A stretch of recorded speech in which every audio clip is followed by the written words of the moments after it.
Hello and welcome to another episode of the Msingi Imara podcast.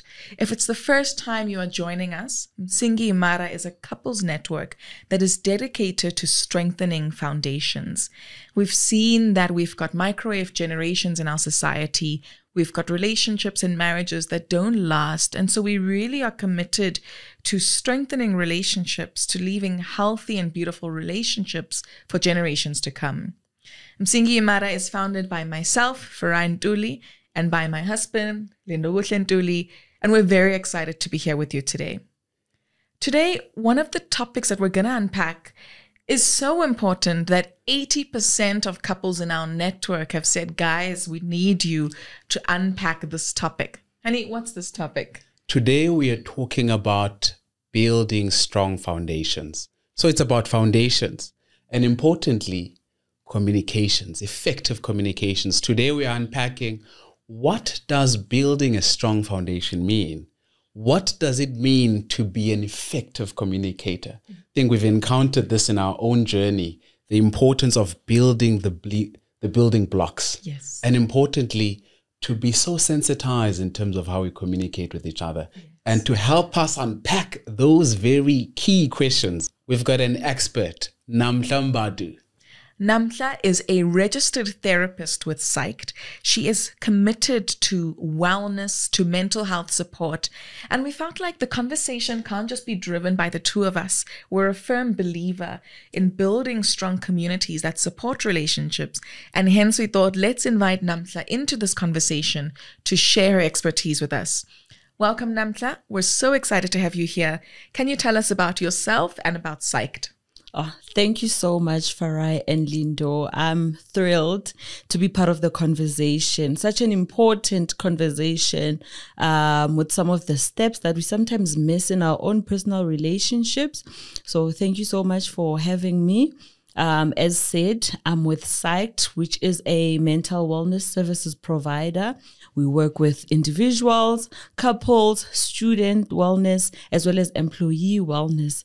So with anyone who needs help, it is just a click away. Download the Syked app and you'll be well on your way.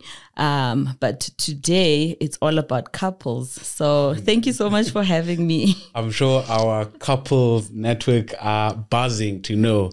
Tell us, what are the ingredients of building a strong foundation? And I think off the cuff of that, I must be just direct and go to our first question for you today. When you think about your experience and the couples that you've encountered, especially those that have some struggles, what has been the common struggle in building a successful relationship or marriage?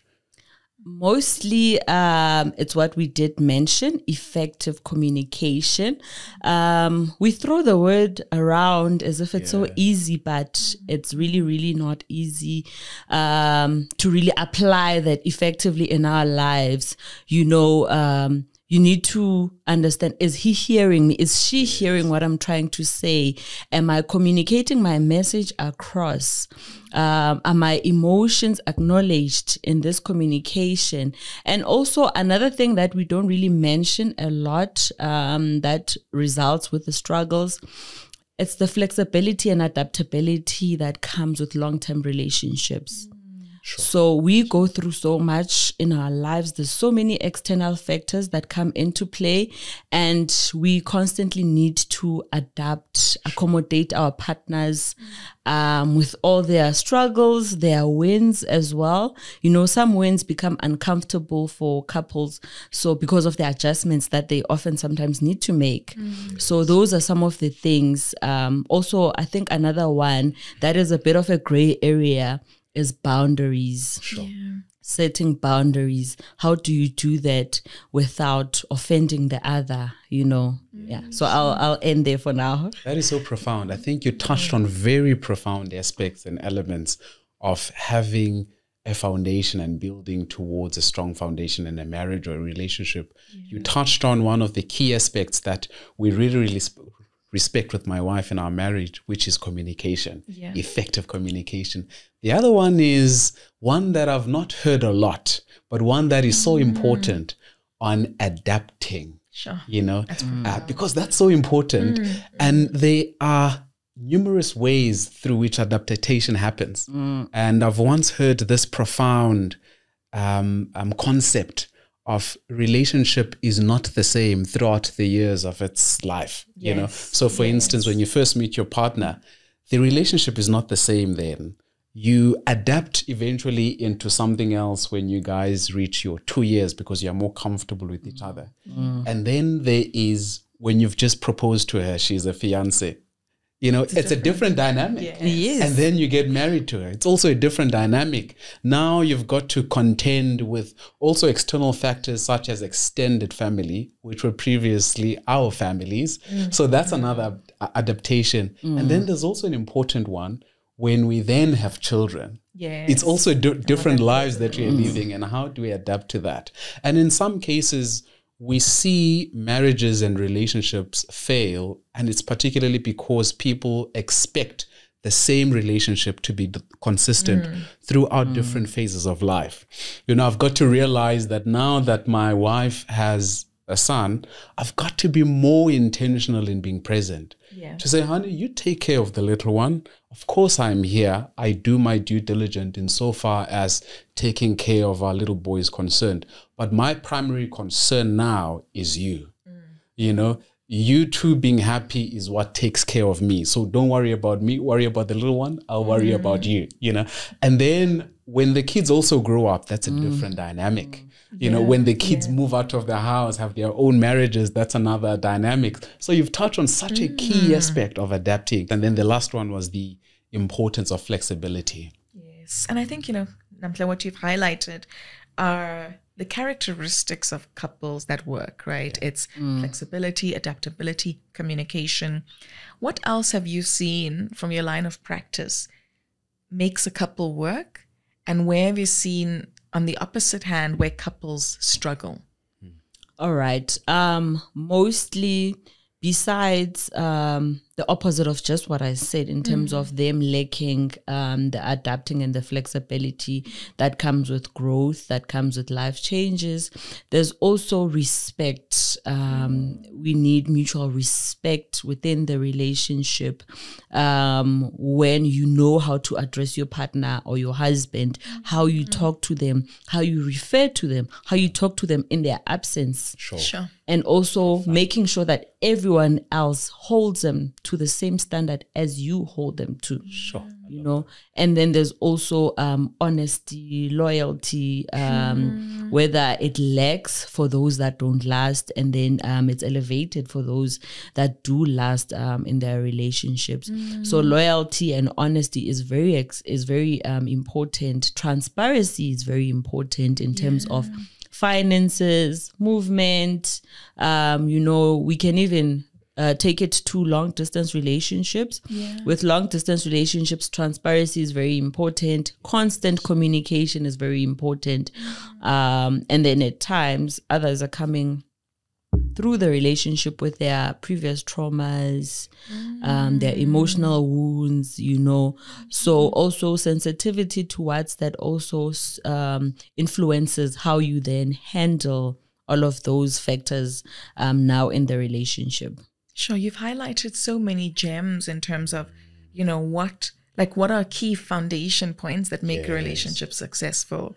You've mentioned transparency, you've mentioned sensitivity and the fact that we all come with our own traumas, but also what's the inner work that we're doing as we enter a relationship to deal with those traumas.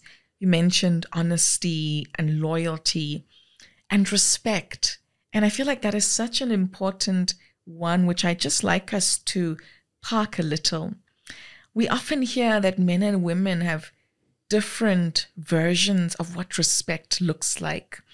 Or sometimes I've heard that women want to be loved in a relationship, men want to be respected. What's your experience of that? I think for me, I think mutual respect is important. Knowing how to address your partner, knowing how to speak to your partner in a respectful manner. We can't, there's nothing that overpowers the other. For me, both aspects are important in terms of being loved and respected. Yes. Because how do you love someone you do not respect, you do not have respect for? So it is, for me, both are very essential building nuggets for a relationship or for a stable foundation in a relationship. Because when your partner respects you, they know how to speak to you. They know how to conduct themselves even in your absence. And you've touched on something that is so powerful as well when you talk about respect. It's, when you respect your partner, you are respected by your partner. What that also does is to set a tone for how your friends and how your extended family gives respect to your partner. Maybe let us unpack that a little bit. How do you set that tone where you think, I'm doing everything I can to respect my partner, to respect my husband, to respect my wife, but I hear these funny comments that are being made by my friends. I hear these funny comments that are so disrespectful to my partner.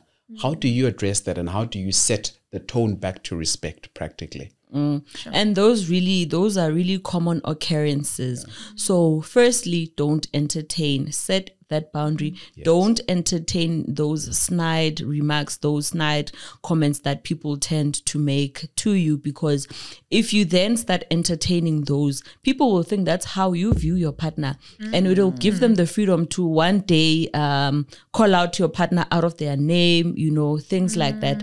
So it's important that you set a boundary immediately, which then goes back to effective communication, whereby you assert. If somebody makes a funny comment, simple, you think that's funny, it is not funny to me. Please don't talk to me like that again. Don't talk about my partner that way again. I do not appreciate it. Sure. So simple, don't laugh, don't entertain it. That sets the tone. That is so profound. Yeah, it's absolutely profound, because what you essentially just said is, if anyone says something negative about my wife to me more than once, it's because I have done something to allow that. Yes. Sure. It's so profound. And we are talking about these building blocks and the strong foundation. Maybe to unpack it a little bit, what would you say? What does it mean to have a strong foundation in a relationship, in a marriage? What does that essentially mean to someone that is starting out, to say, Namhla, I just met my partner a few weeks ago, and I'm interested in having a strong foundation. What does that essentially mean? I hear you talk about communication. I hear you talking about respect. I hear you talking about flexibility and adaptability. But what is a strong foundation? I like that in your example, there's already intention that is outlined. So once there is intention, it's when that opens a discussion for your expectations. What are your expectations for the relationship? What do you want to achieve with me as someone who's approaching me? What do you want to achieve with me? What do you want us to work on? What are your values?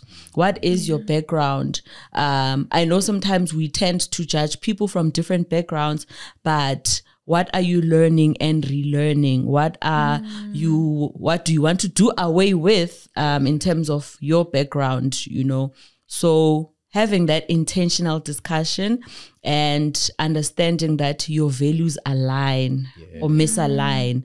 But that also goes back to open communication in terms of stating your expectations within the relationship. What do you want to achieve? What would be beneficial for you? Sure. Because had you not mentioned the intention of future or marriage or anything like that, I would say that some people fall for the trap whereby we go with the flow, we go with the vibes, and then that also now leaves room for disappointment, or sometimes just people ghosting one another because there were no clear intentions initially on what are we doing? What do you want with me? What do I want with you? What do we plan on achieving? Are we being in a relationship for the sake of being in a relationship? Or are we starting this because we want to go further together? Yes. Yeah. I really love what you have highlighted, that it's the intent, it's the want and the willingness to say, we're in this for the long haul. Let's set expectations. And when you refer to terms like ghosting, it's the reality a lot of people face. That's true. Because that expectation management is not there. So, we're now discussing couples that are starting off. But if we're looking at couples that have been together for a while and who are listening to this podcast and are like, yo, Namhla, based on what you said, I want to renovate my relationship. Sure. What can they do to build strong foundations? Can they still, 8 years in, have a discussion about expectations? Yes. Because we change. We change as people. We grow. We learn. We relearn. We unlearn. We go through things. We go through traumas. Sometimes we go through things that realign our lives or alter our lives. So sometimes our goals may change, our expectations may change. So constantly reviewing what the expectations are. Are we still aligned? What do you want? What is going on now in your life? Having that discussion, that constant review is very important, or evaluation of the relationship to check whether are we still on point. And then sometimes that discussion can be very difficult to maneuver, especially when there has been so much maladaptive behaviors going on within the relationship. So sometimes enlisting a help of a professional can come in handy, just to sometimes, couples do learn or relearn to communicate through a few exercises that we therapists use to remind them of how you can hear your partner clearly, what they're saying. Because sometimes I will interpret what I'm hearing and take it how I want or how it suits me, or even sometimes just use implication, or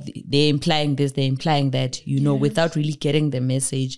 So it's important to maybe enlist the help of an expert to help you better understand your partner and to even revive some of the lost values that you had. I love that. It is so profound, because we often think of, and we often make this example, my wife and I, when we started out, were like, without any challenges, without having the first fight or the like, we're like, okay, in all areas of our lives, we've got support. Yeah. Academically, you've got a professor that either advises you, guides you, mentors you. You get to practice, you've got a director from a law perspective that guides you, that will tell you, this is not a way of drafting a summons. This is how we draft it here. And then adapts with you as you adjust through different levels of growth. But often when it comes to marriages and relationships, there is often that neglect. And you've spoken about such a key component of seeking the assistance of couples, counselors, therapists to journey with you in building a long-term relationship. It's not just about inviting in a counselor when you are having issues, but as you are building those fundamental building blocks, because you then have a vantage point when you are having a particular issue in the long term.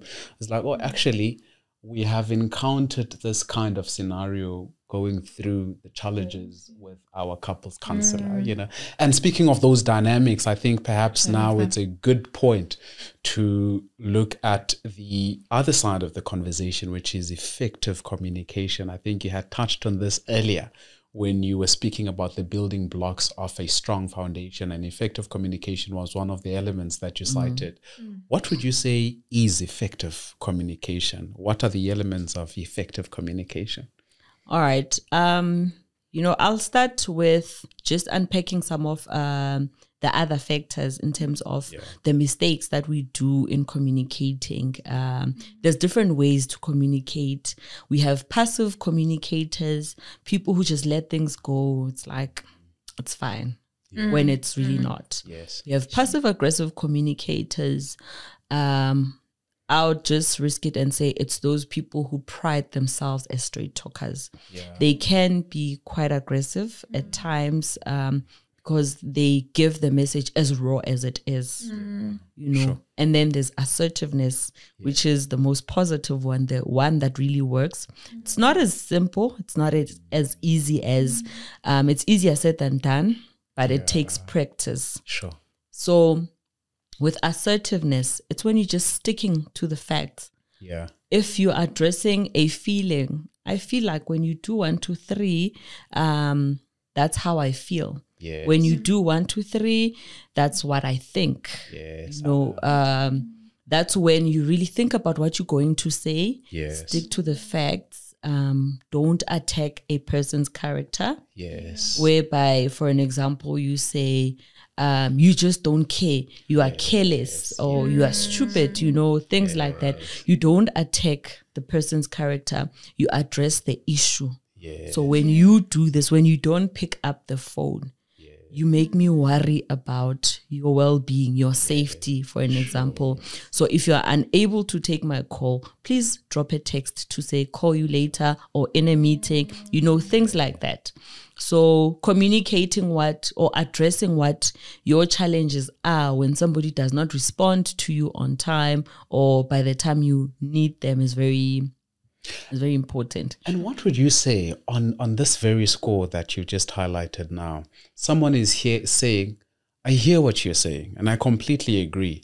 In my mind, I've got the same methodology in terms of, okay, this is how I want to address issues going forward. But immediately something happens, I'm triggered, and I am in a state mentally, and I forget about the system that I wanted to implement to resolve dispute. So how important is it to be mentally aware of the state you are in addressing issues or in being an effective communicator?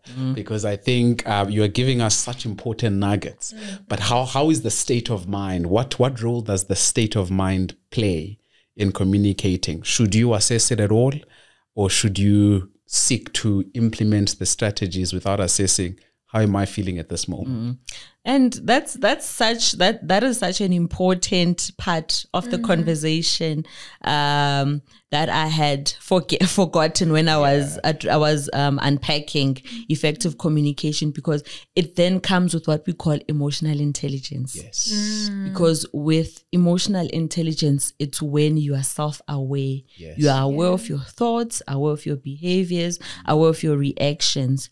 So when you find yourself in a triggering situation, you are able to take a step back. Yes. Yeah. And wait before addressing a specific issue, especially if it's a very sensitive issue that can get emotions elevated, or once you feel like your emotions are elevated, maybe take some time. Yes. Breathe. Yeah. Take time and address it when you are sound, when you're emotionally sound, when you are emotionally comfortable to touch on the subject. But don't wait for too long, because then if you let things fester for too long, you can even forget and think you've forgiven, only to find that is festering within you, and now you end up harboring resentment for something that your partner is not even aware. Yes. Because they've moved past it. You don't even know what they did, what they said to offend you, but because you did not address it, in your mind, you feel the need that they should know. You feel like they should know. So when time comes that now you lash out, you feel like it's supposed to happen that way. Once you have lashed out, you feel the relief, the emotional relief. But that also now damages the relationship. Sometimes it damages or it ruins how a person, your partner, views you as the type of person, because you were passive all along. I think that's really so important, that level of emotional intelligence, being able to communicate effectively is, yes, about the external communication, what you say, how you say it, layering it and being constructive, but also about the mental work that we have to do as individuals. And I do find, and as we're discussing, I'm like, sure, this conversation is so powerful because I think the reality is there's still stigma attached to doing inner work. Yes. There's still a lot of stigma attached, especially amongst us as Black people, about accessing help, about getting therapy, about having a mirror held up to you. And yet when we have so many discussions with other couples about different issues, and when communication is one of them, it's not only the external communication, but what you're dealing with internally as well. So I'm really loving this conversation and sticking on communication. Everyone communicates differently. Yes, definitely. I tend to at least have struggled to express what I feel because by nature I'm an overthinker. So I compartmentalize everything. Whereas my husband, also being a lawyer as well, is able to express and to just openly share. And that's one of the things that we've really worked on, which is how do we get to a point where we both share openly and constructively. If there is something I'm compartmentalizing, he can now tell the signals and is like, okay, honey, there's something that you're not talking about. Let's talk about it now. So when you've got that balance of someone that struggles to communicate and someone that is happy to communicate, how do you deal with that? How do you deal with open vulnerability, with setting boundaries? How do you deal with two different communicators? Sure. So that one, it's a bit tricky, but with some emotional work done in terms of some of the foundational nuggets that are very important within a relationship. Emotional intimacy is very important as well, whereby one provides, in fact, you both provide that safe space for open communication without judgment, without lashing out, so that is very important and also fosters open communication and trust as well. When you trust your partner, you trust them with your emotions as well, because you feel safer even when somebody attacks you in public or somebody triggers you at work. Honey. Yes. That's true. You text your partner or you call them because they're your safe space. You can just, sometimes you hear their voice and you can just break down and cry and let it all out. So having that trust and building that emotional intimacy comes in very handy when it comes to dealing with sharing emotions, because you know that you can share without being judged. Yes. And then in terms of boundaries, open communication, everything revolves around communication basically. So when you are able to set as a boundary back to you, Farai, when you say that you compartmentalize things sometimes. So sometimes it can come in a situation whereby he says you can share and you don't feel ready. So those are the boundaries that you can say that, no, babe, I will share. I'm just not ready at this time. Or maybe I'm still not in a good state to share. Especially if it's something that is very sensitive or that you feel threatened by. Because within our relationship, sometimes there are things that we go through individually that we feel may threaten the other if we express it, however, carelessly or loosely. So we really need to be able to handle it with the sensitivity that it comes with. So setting those boundaries in terms of saying, I'm not ready to talk at this time. Please give me a bit of time. Allow a bit of space, I've often learned actually from our own relationship that it does a lot of work to just say, because sometimes you can feel there's something in the air. We don't know what it is, but there's something that we've not addressed that is causing a bit of tension.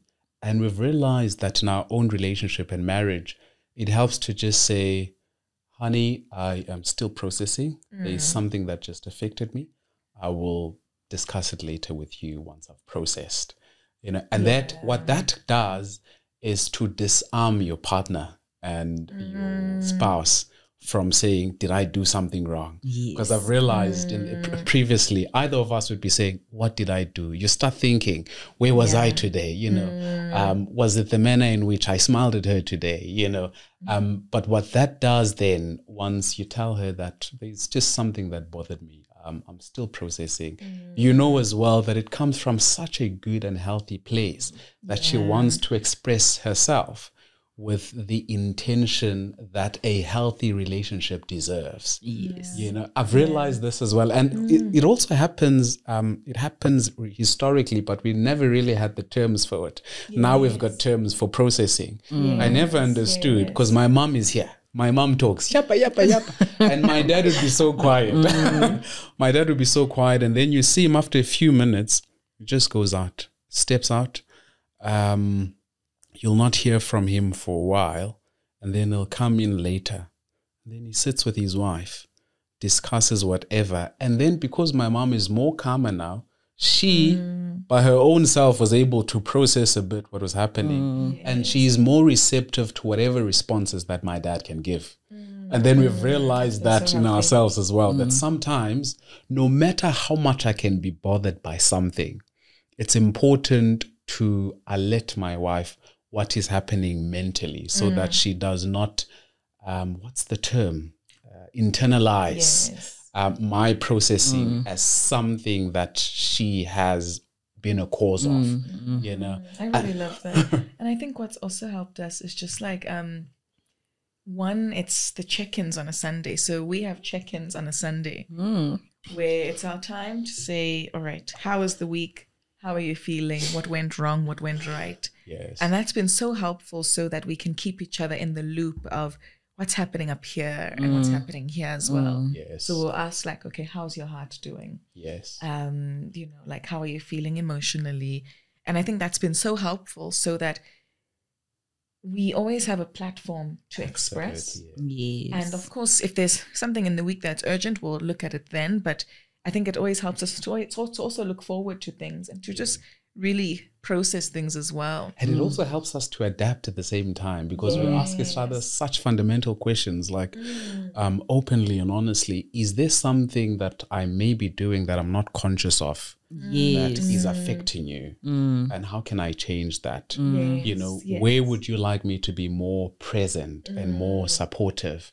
And then she's able to articulate that. And I think that's why we are such great parents. You know, and I say that with so much pride because we bounce off each other so well because we know how to communicate. It's like, okay, honey, this week has been really tough for me. And I know I have to step up a bit more. You know, and I know exactly what that looks like because it's articulated. Maybe on that then, to try and sum up the conversation on communication, there's someone that might be looking and watching this podcast and saying, there are so much external elements that are affecting effective communication. How I intend to communicate effectively, such as work, it's long distance relationship, it's kids. How do couples navigate those external factors and still be able to communicate effectively despite the stresses that might come with those external factors? Yeah, good one. So I'll start with work. We spend so much time at work. 8 hours of our daily lives are there. We only spend like 4 hours with our families or with our partners at home. So sometimes we tend to bleed on to them, take the work stress to the home environment. So it is important for us to achieve that equilibrium between work and life. Between work and life, we need that balance whereby you know that as soon as you step out of the office, you are done with Syked issues. You are now getting into the Mbadu residence and you are dealing with the Mbadu issues now. You are done with Syked issues. So it is important to also just keep your partner on the loop when it comes to the stresses, especially if you have not yet processed. And because if you are coming in irritable, impatient with your children, impatient with your partner, with everything, drivers on the road, road rage, everything else, everything that can really cause a bit of a tiff for you on your way home or even in the home. So it is important to keep your partner on the loop that I didn't have a good day. I struggled a bit today. So I just need a moment, maybe by myself. Maybe I'll just park in the garage and take a moment to myself. Don't be alarmed. Sure. Yeah. Because as you said, Lindo, I love the term internalization. We really internalize and personalize other people's issues because you really get stressed as you're wondering, why is Lindo not okay? What's going on? What did I do? Did I say something? Did anything happen at work? So we don't want to leave the people that we love wondering on whether they did something or not. We need to always keep them on the loop that I'm still processing the day's stressful events. Maybe you can even share some of the bits and pieces if you're able to articulate, because sometimes with emotional turmoil, we struggle to articulate ourselves properly to share what happened, because sometimes people will tell you the story of what happened and they start shouting. Their emotions get elevated as they're telling the story, and that also now impacts the home environment. So it is important to really be self-aware and be able to understand and be aware of what is going on in our heads emotionally. Which space am I in? Am I in a good space to enter Mbadu in this state, or do I need to alert them that, things are not good? And then to long distance requires work, because with long distance it's the constant keeping your partner on the loop. Today I'll have meetings back to back. I might delay to text back.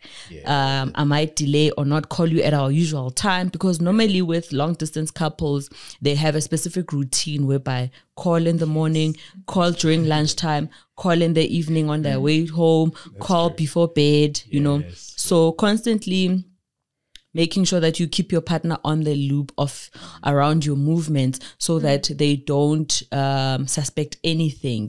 And it also alerts them should there be anything unusual or anything wrong with you. They know that by 10 a.m. I would have spoken to my partner.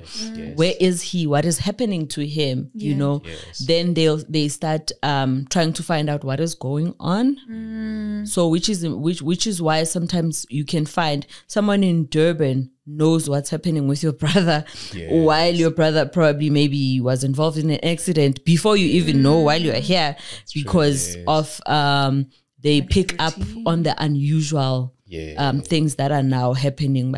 That's not like him. He's always present, things like that. There's so many external factors that come into play in terms of really disturbing the harmony of a relationship. So that's extended families, friends, kids. We say kids are external because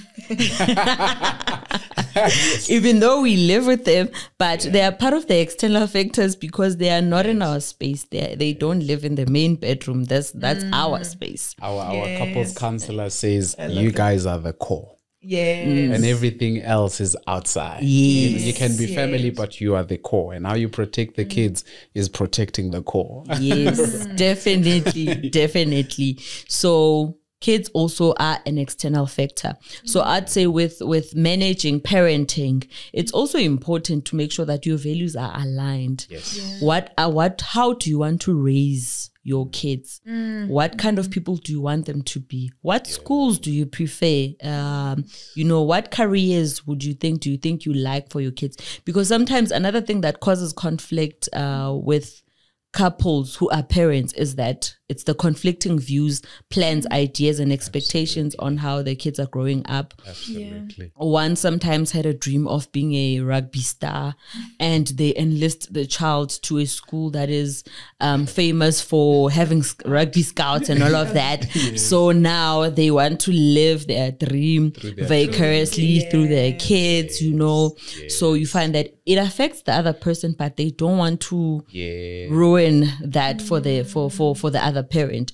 So it's important to also understand what you guys want for your kids or for your child. Sometimes small things such as, especially, let's say for an example, your child is a girl, small things like getting a piercing. How old would you like for her to start piercing her ears? You know, how old would you like for me to would you be comfortable for me to maybe introduce things such as makeup? You know, the type of toys also influences the type of kid the child is going, the personality, the child is going to develop, you know. So such small things, okay, we can say they are small, but those are some of the things that cause conflict, sometimes resentment between a couple because of different parenting styles.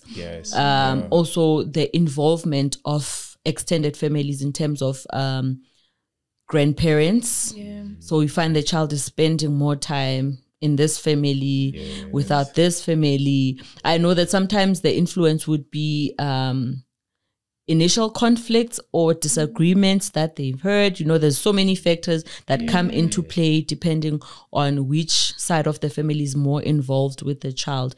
But those are discussions that couples need to have in terms of what do you want to do with the child, setting up trust funds. You know, there's a lot that we can really get to. I'm not sure if we have time, but there's quite a lot, because parenting is another major issue that causes conflict for couples.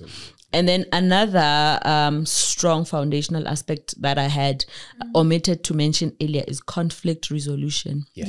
How do you bring yourselves back together? So in as much as we can say that we avoid conflict, but for as long as there's more than one person in a space, there's bound to be conflicting views, conflicting thoughts. We punctuate from different frames of references. We see differently. We think differently. So there's bound to be conflicting views on different subjects. So it is important that we acknowledge those differences. Be considerate of those differences. We don't minimize or dismiss the other person's views. If it's something that makes you uncomfortable, you do say that.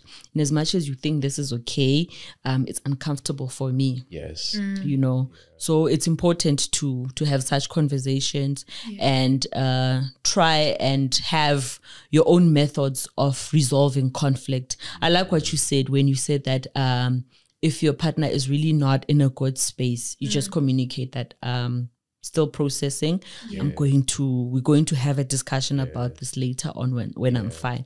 That puts them at ease. That okay, as much as there is something wrong, it's going to be addressed in a very calm environment, because we don't really like or appreciate interrogation or shouting, accusations, things like that. I often say to my wife, there are so many spaces here in the world, and I want our marriage to be the safest place you can find yourself in. And in order for that to be the case, she must feel empowered to, disagree with me. She must feel empowered to know that she's in a healthy environment, to be able to cry. And sometimes when I see that, okay, she's not in a good space, I say to her, I'm here, Standasami. I want you to tell me how I can be for you in this space. Do you want me to listen to you? And I give input, you can just cry and I'll hold you. Or you can just vent and I'll just listen to you, because I want this to be the safest place that you can find. I don't want you to find an alternative, safer place than our marriage. It has to be the core of safety of our Yes. lives in the world, you know, and we are constantly working at that, because it's something that you constantly build. It's not we've got the recipe today and then we'll continue on that. It's constantly assuring each other this is our safety net. Yes. And I think, Namhla, I mean, what I really love about what you've said is that there's so many external stresses. It's kids, it's extended family, it's work, it's even doing long distance relationship, it's friends. But and I think what we've highlighted as well is that the core of a couple is so important. And that core is strengthened through building strong foundations that consists of communication, conflict resolution, adaptability, transparency, honesty, loyalty, respect, all of these key ingredients that you have given us and our viewers and listeners as well to say what makes relationships work. And if I can ask you one last question as we wrap up this really incredible discussion, it would be, what's the secret sauce to a long-lasting relationship? You know how KFC has got their secret ingredient. What in your view is a secret sauce to a long-lasting relationship? This is going to sound cliche. but out friendship. Being friends with your partner. Not necessarily meaning that now you're always hanging out together. There's no space for your friends outside, you know. Having your partner as a friend that you can exchange banter with. Also the emotional intimacy that comes with friendship, the compassion that comes with friendship. Besides, a romantic relationship also is a building block to the sauce. It's one of the 7 ingredients that KFC uses I love that. to make it as what it is currently. So having those. You know what, for me, the most important, it's emotional intimacy, where you can be yourself, you cry, you laugh, you do everything, and you enjoy, you genuinely enjoy your partner's company. There's no part whereby you say that you can hide from your partner or they can't be part of this. This is just me. Where your partner can be within in any space or any other aspect of your life, they can be part of that. Gala dinner for work, your partner is you are able, you unashamedly take them with you. They can be with you wherever, whichever space that you find yourself in. Yes. And there you have it, the secret sauce to long-lasting relationship from Namhla, who is a registered therapist at Syked, is friendship and emotional intelligence. And there's so many nuggets and lessons that we've learned in this episode that we really hope that you will take home and put into your everyday routine. Do that relationship reset like we discussed in the previous episode and have that conversation about expectations and what your building blocks are. And if you are keen to put this into practice in a fun cooking class, my husband's got something to share with you. Oh, we've got such an exciting program that is coming up. What's the date again, honey? 18th of July. 18th of July. So we've got a couples cooking class. And of course, one of the things that I love doing for my beautiful wife is cooking for her. Some days we cook together. Some days I cook on my own. Some days she cooks on her own. But I love it more when we cook together and make a beautiful meal. And this will be a cooking class where couples are cooking together. Create something unique and something just so beautiful, you know. And to be part of this event, you must sign up to Msingi Imara, and we'll send you the relevant details for you to be part of the event. Join us. We'll see you on the 18th of July. See you on the 18th and sign up at Msingi. There's so much to look forward to. You get access to not only podcasts like this, but our couples network. So you may be asking yourself, how do I sign up to Msingi Imara? Well, first of all, if you're watching this podcast, subscribe on our YouTube channel. then go onto our Instagram, and there's a link at the top of our profile, Msingi Imara Couples Network. Fill in that link and we will add you officially as being part of our network, where you'll have exclusive access to carefully curated couples events, cooking classes, painting classes, retreats, opportunities to grow and strengthen your relationship, couples, therapists and psychologists, and so much more. We look forward to seeing you soon.